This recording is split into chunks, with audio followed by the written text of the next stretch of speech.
pick 16 through 20 because that's where the top of the draft would then become the first teams that miss out on the playoffs. So this year, the number one pick would have been the 91 and 71 Toronto Blue Jays.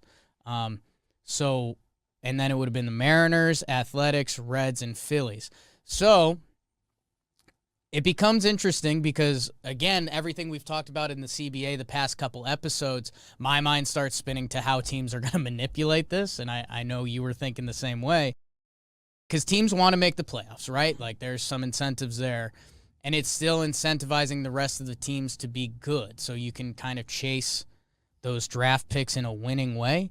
I don't know. It's definitely, we're outside the box, but it's not like game-changing, revolutionary. Yeah. I don't know. I guess the question, and it's how much would this really change things? And for me, I guess I'm a little skeptical, kind of going back to the idea of draft picks and how valuable they are, because those top 3 picks, you're right. I mean, with how much scouting and how much natural ability guys at that part of the draft have, there's a clear advantage. That feels like step 3 out of 5 to solve tanking. Sure. I don't know if it's the number 1.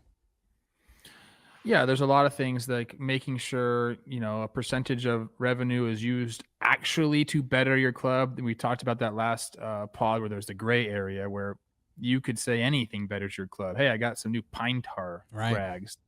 My offense is going to click now. That's what you're talking about, the manipulating the language in these agreements. They're very good at it, and both sides can do it. It's just that the players really don't. As soon as an agreement is signed, there's nothing, the players can necessarily do. The teams control all of the moves. You know what I mean? So that's kind of what we're talking about there. I do want to point out that this is another, I don't know if this is a straight attempt, but it's happening. This is another division that the union and baseball fans, because I think everybody enjoys like a topic like this, it's dividing MLB teams. Now, if you're an upper echelon team that is, looking to compete year in and year out, maybe, you're considered a big city, big market, so you're spending money. This is beautiful to you.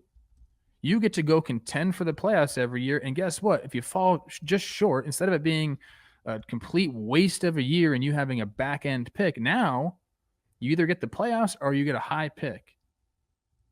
The low end teams, the teams that aren't spending money and aren't really trying to compete, they are going to hate this. I mean, that's the whole point of, them saving payroll, accumulating draft picks. They're going after the Houston Astros, the Chicago Cubs model that, really hasn't been successful, save a few teams. And those 2 teams we found out were, or at least one of them was doing some interesting stuff. But this is driving a stake right in the middle of these MLB teams. And I love it because this is what MLB has done to the players time and time again during these agreements and during these, these labor talks. It's just another, but I agree with you when you said this is not the only thing that's going to save tanking or save baseball from tanking. This is like step 2, I would say. And that's, I guess that's where I'm trying to mentally get to is what's the solution? Because I'm the Baltimore Orioles.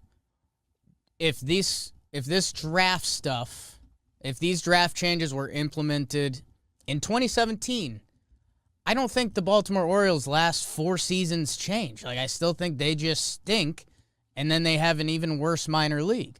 Like, I don't. And you know what that incentivizes, though? It incentivizes you to go out and get some players. You can go buy players. There's free agents. You can make trades. Like, this makes you have to think instead of just sitting back for 3 or 4 years being like, well, our hands are tied because we're in a rebuild. Like, that will stop that.